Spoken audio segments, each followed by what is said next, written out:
Now, most of the time, the goal of drawing paths with a tool like the pen tool or even the curvature tool is to avoid adding more anchor points than necessary.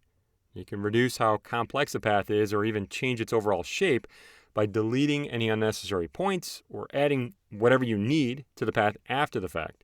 So next you're going to delete and add points to different parts of the swan.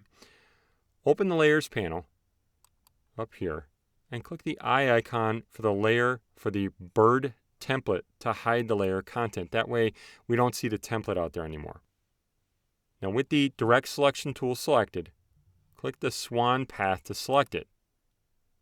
To start, you'll delete a few points in the tail over here so you can simplify it.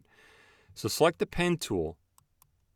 Come on out here, move the pointer over an anchor point you see here in the figure. Now depending on where you clicked, it's going to look different, but when you see a minus sign show up over the anchor point, click to remove it. Move the pointer over the anchor point in the second part of the figure you can see, which is right here, and you're going to see a little minus sign. Go ahead and click to remove that.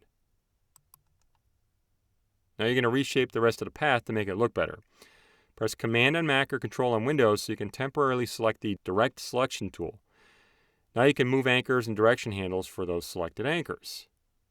With the key held down, move the pointer over the anchor point shown here, this one right here. When the pointer shows a box next to it, drag the new anchor point away from the swan a bit so it looks something like that right there. Then release. With the Command key or Control key still held down, drag one of the direction handles here to reshape the path a little bit. There we go. It looks a little better. That way it looks a little bit more like a curve. Move the anchor point over the path down here. You're going to release the key here. And when a plus sign appears, click to add an anchor point.